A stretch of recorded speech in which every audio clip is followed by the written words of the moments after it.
విశాఖలో రోజు రోజుకు మైనర్లు రౌడీలుగా మారుతున్న సంఖ్య పెరుగుతుంది. ముఖ్యంగా 15 నుంచి 18 సంవత్సరాల లోపు వయసున్న యువత ఎక్కువగా చెడు సావసాల బాట పట్టి రౌడీయుజానికి పాల్పడుతున్నారు. విద్యా సంస్థల్లో సరిగా క్రమశిక్షణ నేర్పించకపోవడం, చదువులలో వెనుకబడిన కొంతమంది విద్యార్థులను ఉపాధ్యాయులు పట్టించుకోకపోవడం, అలాగే పిల్లలు ఏం చేసినా తల్లిదండ్రులు వెనకేసుకుని రావడంతో యువత అడ్డుదారులు తొక్కుతున్నారు. తక్కువ సమయంలో ఎక్కువ సంపాదన కోసం నేరస్తులతో చేతులు కలిపి గ్రూపులుగా ఏర్పడుతున్నారు. ఒక గ్రూపు కుర్రాళ్ళు వేరే గ్రూపులో ఉన్న ప్రాంతంలో కాలు పెడితే ఆ రెండు వర్గాల మధ్య వారు మొదలైనట్లే. వీరి ఆగడాల వల్ల నగరంలో శాంతి భద్రతలకు విఘాతం కలుగుతుండడంతో పోలీసులు చర్యలకు ఉపక్రమించిన రాజకీయ ఒత్తిళ్ల కారణంగా వారు మిన్నకుండిపోతున్నారు. ఆకతాయిల ఆగడాలను అరికట్టడానికి కొందరు పోలీసులు ప్రయత్నించి ఎదురు దెబ్బలు తినాల్సి వచ్చింది. దీంతో నగరంలో పరిస్థితులు భయానకంగా మారుతున్నాయి. దీనిపై BBC ఆన్ టీవీ ప్రత్యేక కథనం. ఈ రోజుల్లో యువత ఎక్కువగా చెడు సావాసాల బాట పడుతున్నారు. ముఖ్యంగా స్కూల్ ఏజ్లోనే టీచర్స్ వాళ్ళకి సరైన క్రమశిక్షణలో పెట్టకపోవడం, అలాగే పిల్లలు ఏం చేసినా తల్లిదండ్రులు వెనకేసుకొని రావడంతో వాళ్ళు ఇంకా రెచ్చిపోతున్నారు. దీనివలన క్రైమ్ రేట్ అనేది కూడా ఎక్కువగానే పెరుగుతుంది. అయితే విశాఖ నగరంలో ఏం జరుగుతుందనేది ఈ స్టోరీలో చూద్దాం.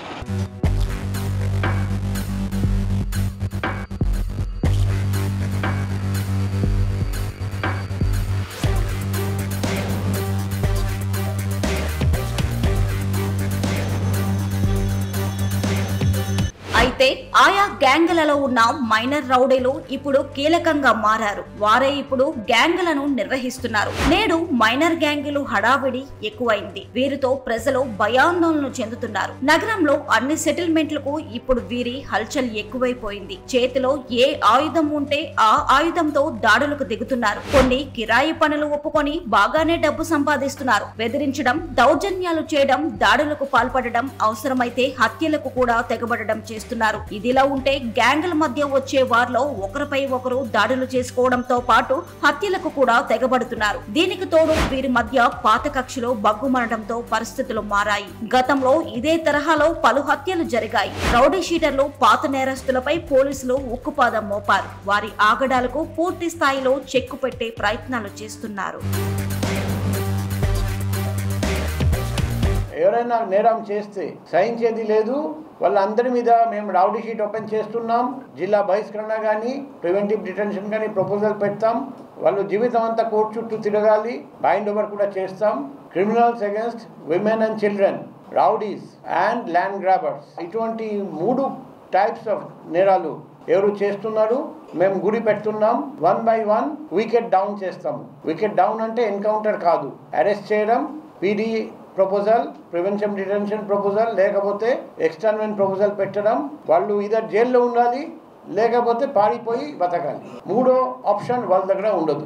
గతంలో కంటే ఇప్పుడే గ్యాంగుల సంఖ్య మరింత పెరిగింది. ఈ సంఖ్యతో పాటు వీరి అరాచకాలు కూడా అంతకంతకు పెరుగుతూనే ఉన్నాయి. మురికివాడ ప్రాంతాల్లో అలాగే సమస్యాత్మక ప్రాంతాల్లోనూ ఈ గ్యాంగులు మరింతగా రెచ్చిపోతున్నాయి. ప్రతిరోజు ఏదో ఒక చోట వీరి హడావిడి కనిపిస్తూ ఉంటుంది. వీరి మధ్య గ్యాంగ్ వార్ సాధారణంగా మారింది. పలు అసాంఘిక కార్యకలాపాలకు పాల్పడుతూ ప్రజలను భయపెడుతున్నారు. ఎదురు తిరిగి మాట్లాడితే భౌతిక దాడులు చేస్తున్నారు. మహిళలను వేధింపులకు గురి చేస్తున్నారు. అనవసర విషయాల్లో కలుగు చేసుకొని అర్ధరాత్రులు మద్యం సేవించి పలువురితో గొడవలు పడుతున్నారు.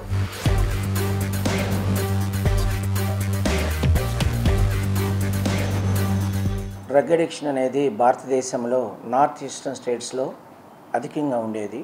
ఆంధ్రప్రదేశ్, తెలంగాణలో విపరీతంగా పెరిగిపోవడం అనేది మనం న్యూస్ ఛానల్స్లో, టీవీలో మనం చూస్తున్నాం. విద్యార్థులు అంటే లేట్ అడాలసెన్స్ విద్యార్థులు, వీళ్ళు 18 years నుంచి 19, 21 years వరకు ఉన్నటువంటి విద్యార్థులు ఈ డ్రగ్ అడిక్షన్కి ఎడిక్ట్ అయిపోతున్నారు.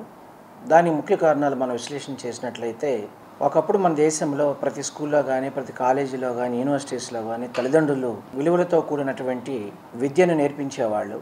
ఈ మధ్యకాలంలో స్కూల్స్లో, కాలేజెస్లో మరి ముఖ్యంగా తల్లిదండ్రులు విలువలకి ప్రాధాన్యత ఇవ్వకుండా మా అమ్మాయి, మా అబ్బాయి ఇంజనీర్ అవ్వాలి, డాక్టర్ అవ్వాలి, ఒక ఐఏఎస్ ఆఫీసర్ అవ్వాలి, లేకపోతే నేను మా అమ్మాయిని అమెరికా పంపించాలనేటువంటి వాళ్ళకి సైకలాజికల్ ఇంటర్వెన్షన్ ఇవ్వటం అనేది జరుగుతుంది. ఎప్పుడైతే సైకలాజికల్ ఇంటర్వెన్షన్స్ వాళ్ళకి ఇవ్వట్లేదో ఈ మధ్యకాలంలో చిన్నపిల్లల్ని రేప్ చేసిన తర్వాత మర్డర్ చేయటము, కొంతమంది అయితే మర్డర్ చేసి బాడీని తగలపెట్టడం కూడా మనం విపరీతంగా మనం టీవీలో చూస్తున్నాము. దాని ఇంపాక్ట్ విద్యార్థుల మీద, టీనేజ్ మీద ఇన్ఫ్లుయెన్స్ చేస్తుంది. డ్రగ్ అడిక్షన్లో కూడా విద్యార్థులు కొంతమంది సినిమా హీరోకి, హీరోయిన్కి, సినిమా డైరెక్టర్లకి అలవాటు పడిపోతున్నారు. అంటే వాళ్ళు ఏ డ్రెస్ వేసుకుంటే, వాళ్ళకి ఏ హెయిర్ స్టైల్ వేస్తే, వాళ్ళు ఏం ఆల్కహాల్ బ్రాండ్ తాగితే, వాళ్ళు ఏ సిగరెట్ స్మోకింగ్ చేస్తే, లేకపోతే ఏ డ్రగ్ వాళ్ళు వాడితే వీళ్ళు ఆ డ్రగ్స్ను కూడా తాగడం అనేది మనం చూస్తున్నాం.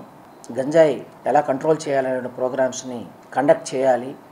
వీటితో పాటు ఎక్సైజ్ డిపార్ట్మెంట్ వాళ్ళకు కూడా సైకాలజిస్టులు ఉపయోగించుకొని వాళ్ళకి కూడా ట్రైనింగ్ ఇచ్చినట్లయితే తప్పకుండా మనము డ్రగ్ అడిక్షన్ బాధ నుంచి మనం బయటపడటానికి అవకాశం ఉంది. లేకపోతే ఎవరైతే సివియర్గా డ్రగ్ అడిక్ట్కి అలవాటైపోతున్నారో డిప్రెషన్, సూసైడ్కి కొంతమంది దారితీస్తుంది.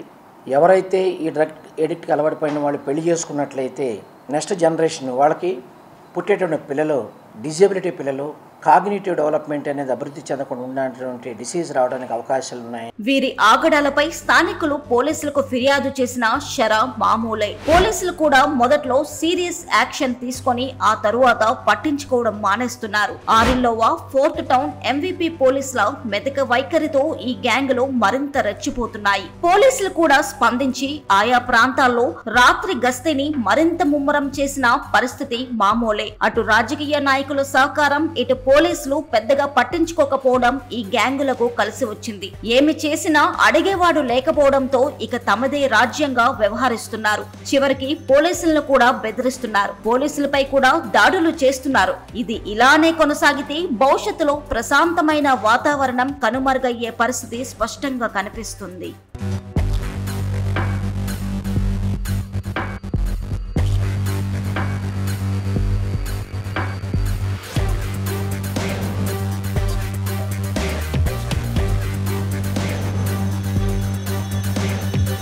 ఒకప్పుడు ఎన్ని దాడులు జరిగినా, గొడవలకు పాల్పడ్డ పోలీసులు వారికి పిలిచి కౌన్సిలింగ్ ఇచ్చేవారు. అలాగే కొందరికి శిక్ష కూడా పడేది.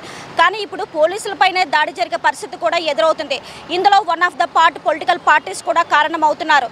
అయితే జరుగుతున్న దాడులపైన మైనర్లు ఎక్కువగా కనిపిస్తున్నారు కాబట్టి దీనిపైన ప్రభుత్వం కఠినంగా స్పందించే చర్యలు తీసుకుంటే వీటిని కొంతవరకు అరికట్టవచ్చునని కూడా చెబుతున్నారు.